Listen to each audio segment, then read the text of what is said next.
അന്താരാഷ്ട്ര പ്രതിരോധ രംഗത്തെയും പശ്ചിമേഷ്യൻ ഭൗമരാഷ്ട്രീയ സമവാക്യങ്ങളെയും പാടയുളച്ചുകൊണ്ട് ഇസ്രയേലിൽ വിന്യസിച്ചിരുന്ന തങ്ങളുടെ ഏറ്റവും മാരകമായ F-22 റാപ്റ്റർ സ്റ്റെൽത്ത് യുദ്ധവിമാനങ്ങൾ അമേരിക്ക അടിയന്തരമായി പിൻവലിക്കാൻ ആരംഭിച്ചിരിക്കുന്നു.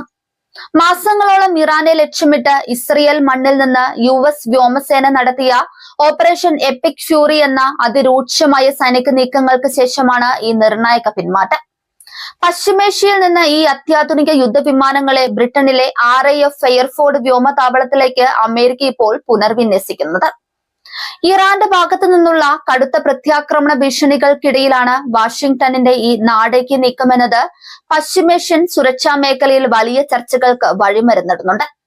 പശ്ചിമേഷ്യയിൽ അമേരിക്ക വലിയൊരു സൈനിക പിന്മാറ്റത്തിന് തുടക്കം കുറിക്കുകയാണോ അതോ വരാനിരിക്കുന്ന വലിയൊരു പ്രതിസന്ധിക്ക് മുന്നോടിയായുള്ള തന്ത്രപരമായ പുനർവിന്യാസം മാത്രമാണോ ഇത് എന്ന ചോദ്യമാണ് ഇപ്പോൾ ആഗോള പ്രതിരോധ വിദഗ്ധർ ഉയർത്തുന്നത്.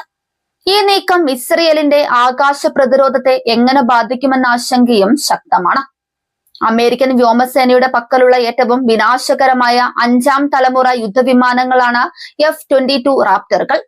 ശത്രുക്കളുടെ റഡാറുകളുടെ കണ്ണ് വെട്ടിച്ചു പറക്കാനും അത്യാധുനിക മിസൈലുകൾ ഉപയോഗിച്ച് ലക്ഷ്യസ്ഥാനങ്ങൾ തകർക്കാനും ശേഷിയുള്ള ഈ വിമാനങ്ങളെ ഇസ്രയേലിൽ നിന്ന് മാറ്റുന്നത് മേഖലയിലെ സൈനിക സന്തുലിതാവസ്ഥയെ ബാധിക്കുമെന്ന കാര്യത്തിൽ തർക്കമില്ല. ഇറാനെതിരെയുള്ള വ്യോമാക്രമണങ്ങളിൽ ഇസ്രയേലിന് ഏറ്റവും വലിയ ആത്മവിശ്വാസം നൽകിയിരുന്നത് ഈ അമേരിക്കൻ വിമാനങ്ങളുടെ സാന്നിധ്യമായിരുന്നു. തങ്ങളുടെ തന്ത്രപ്രധാന കേന്ദ്രങ്ങൾക്ക് നേരെ US നടത്തിയ ആക്രമണങ്ങൾക്ക് കടുത്ത ഭാഷയിൽ പ്രതികാരം ചെയ്യുമെന്ന് ഇറാൻ ഭരണകൂടവും ഇസ്ലാമിക് റവല്യൂഷണറി ഗാർഡ് കോർപ്സും പരസ്യമായി പ്രഖ്യാപിച്ച പശ്ചാത്തലത്തിലാണ് ഈ വിമാനങ്ങളുടെ മാറ്റമെന്നത് ശ്രദ്ധേയമാണ്. ഇറാന്റെ പക്കലുള്ള അത്യാധുനിക മിസൈലുകൾ ഇസ്രയേലിലെ US വിന്യാസങ്ങളെ ലക്ഷ്യം വെച്ചേക്കുമെന്ന രഹസ്യാന്വേഷണ റിപ്പോർട്ടുകളുടെ അടിസ്ഥാനത്തിലാണ് വിമാനങ്ങൾ UK മാറ്റിയതെന്നാണ് ഒരു വിഭാഗം വിദഗ്ധർ കരുതുന്നത്. സ്വന്തം യുദ്ധവിമാനങ്ങളുടെ സുരക്ഷ ഉറപ്പാക്കാൻ വാഷിംഗ്ടൺ നിർബന്ധിതരായതെന്നും വിലയിരുത്തലുകളുണ്ട്. എന്നാൽ വെറും ഒരു ഭയം കൊണ്ടുള്ള പിന്മാറ്റമല്ല ഇത്. മറിച്ച് അമേരിക്ക തങ്ങളുടെ സൈനിക സജ്ജീകരണങ്ങളും ഇറാനുമായുള്ള നയതന്ത്ര ശ്രമങ്ങളും തമ്മിൽ തുലനം ചെയ്യാൻ നടത്തുന്ന തന്ത്രപരമായ നീക്കമാണെന്നാണ് വൈറ്റ് ഹൌസ് വൃത്തങ്ങൾ നൽകുന്ന സൂചന. ഇറാനുമായി വീണ്ടും നയതന്ത്ര ചർച്ചകൾക്ക് വാതിൽ തുറക്കാൻ വാഷിംഗ്ടൺ ആഗ്രഹിക്കുന്നുണ്ട്. ചർച്ചകളുടെ മേശപ്പുറത്തേക്ക് തെഹ്റാനെ കൊണ്ടുവരുന്നതിന് മുന്നോടിയായി പ്രകോപന അന്തരീക്ഷം ലഘൂകരിക്കാനാണ് F-22 റാപ്റ്ററുകളെ ഇസ്രയേലിൽ നിന്ന് മാറ്റുന്നതെന്നാണ് മറ്റൊരു വാദം. മേഖലയിൽ കടുത്ത സംഘർഷാവസ്ഥയ്ക്കിടയിലും ഒമാന്റെയും മറ്റ് അന്താരാഷ്ട്ര ശക്തികളുടെയും മധ്യസ്ഥതയിൽ സമാധാന ചർച്ചകൾ പുനരാരംഭിക്കാനുള്ള നീക്കങ്ങൾ സജീവമാണ്. കടുത്ത സൈനിക സമ്മർദ്ദം മാത്രം ചെലുത്തിയാൽ ഇറാൻ കൂടുതൽ കടുത്ത ആണവ സൈനിക നീക്കങ്ങളിലേക്ക് കടക്കുമെന്ന് അമേരിക്ക ഭയപ്പെടുന്നുണ്ട്. അതുകൊണ്ട് തന്നെ നയതന്ത്രത്തിന്റെ പാതയ്ക്ക് ഒരു അവസരം കൂടി നൽകുക എന്ന ലക്ഷ്യത്തോടെയാണ് അമേരിക്ക തങ്ങളുടെ ആക്രമണ വിമാനങ്ങളെ താൽക്കാലികമായി മാറ്റുന്നത്. ഈ സൈനിക പുനർവിന്യാസം ഇസ്രയേൽ ഭരണകൂടത്തെ കടുത്ത അതൃപ്തിയിലാക്കിയിട്ടുണ്ടെന്നാണ് സൂചനകൾ.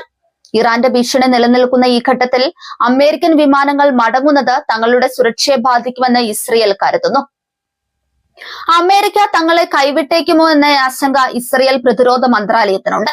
എന്നാൽ ഇസ്രയേലിന്റെ സുരക്ഷ ഉറപ്പാക്കാൻ മറ്റ് പ്രതിരോധ സംവിധാനങ്ങളും നാവികസേനാ കപ്പലുകളും മേഖലയിൽ തുടരുമെന്ന് US ആവർത്തിച്ച് വ്യക്തമാക്കുന്നുണ്ട്. അമേരിക്കൻ വിമാനങ്ങൾ വിന്യസിക്കപ്പെട്ടിരുന്ന ബ്രിട്ടനിലെ RAF ഫെയർഫോർഡ് വിമാനത്താവളം യൂറോപ്പിലെ ഏറ്റവും തന്ത്രപ്രധാനമായ കേന്ദ്രങ്ങളിലൊന്നാണ്. ഇവിടെ F-22 റാപ്റ്ററുകൾ എത്തുന്നതോടെ പശ്ചിമേഷ്യയിലേക്കും ഒപ്പം യൂറോപ്യൻ മേഖലയിലേക്കും ഒരേ സമയം സൈനിക ശ്രദ്ധ കേന്ദ്രീകരിക്കാൻ USന് സാധിക്കും.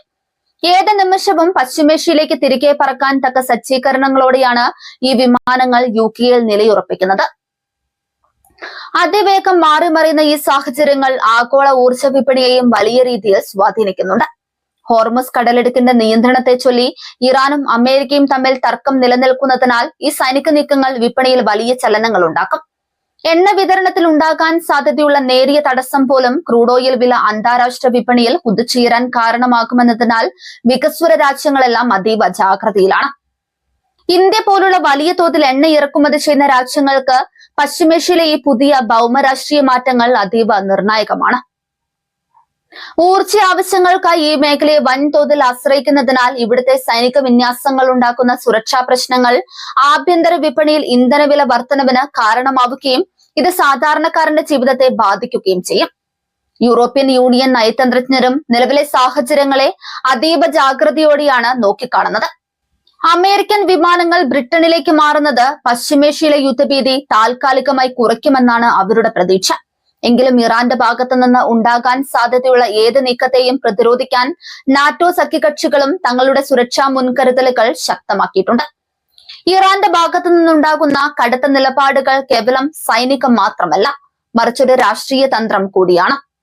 ആഭ്യന്തരമായി സാമ്പത്തിക പ്രതിസന്ധികൾ നേരിടുമ്പോഴും അമേരിക്കൻ സാമ്രാജ്യത്തിന് മുൻപിൽ തല കുനിക്കില്ലെന്ന നിലപാട് ഇറാന്റെ പ്രാദേശിക സഖ്യകക്ഷികളായ ഹിസ്ബുള്ള, ഹൂതികൾ തുടങ്ങിയ ഗ്രൂപ്പുകൾക്ക് വലിയ ആത്മവിശ്വാസമാണ് നൽകുന്നത്. ഇത് മേഖലയിലെ മറ്റ് അമേരിക്കൻ താവളങ്ങൾക്ക് നേരെയുള്ള ഭീഷണി വർദ്ധിപ്പിക്കുന്നു. വരും ദിവസങ്ങളിൽ പുറത്തു വരാനിരിക്കുന്ന പെന്റഗണിന്റെ ഔദ്യോഗിക പ്രസ്താവനകളും നയതന്ത്ര ചർച്ചകളുടെ പുരോഗതിയും ഈ പ്രതിസന്ധിയുടെ ഭാവി നിർണ്ണയിക്കുന്നതിൽ നിർണായകമാകും. F-22 റാപ്റ്ററുകളുടെ ഈ പിന്മാറ്റം കേവലം ഒരു താൽക്കാലിക വിശ്രമമാണോ അതോ പശ്ചിമേഷ്യയിൽ അമേരിക്ക സ്വീകരിക്കുന്ന പുതിയൊരു വലിയ വിദേശ നയത്തിന്റെ ഭാഗമാണോ എന്ന് വ്യക്തമാക്കേണ്ടതുണ്ട്. ഇസ്രയേലിൽ നിന്ന് F-22 റാപ്റ്റർ വിമാനങ്ങൾ പിൻവലിക്കാനുള്ള അമേരിക്കയുടെ തീരുമാനം പശ്ചിമേഷ്യയെ പുതിയൊരു രാഷ്ട്രീയ അനിശ്ചിതത്വത്തിലേക്കാണ് നയിക്കുന്നത്. ഇറാന്റെ ഭീഷണികൾക്ക് മുൻപിൽ പ്രതിരോധ തന്ത്രങ്ങൾ മാറ്റാൻ വാഷിംഗ്ടൺ നിർബന്ധിതരായി കാഴ്ച ഇവിടെ കാണുന്നത്. നയതന്ത്രത്തിന്റെ അവസാന കണികയും വറ്റാത്ത ഈ അന്തരീക്ഷത്തിൽ വിവേകത്തോടെയുള്ള തീരുമാനങ്ങൾ ഇരുപക്ഷവും കൈക്കൊണ്ടില്ലെങ്കിൽ ലോകം സാക്ഷ്യം വഹിക്കാൻ പോകുന്നത് വലിയൊരു സൈനിക ദുരന്തത്തിനായിരിക്കും.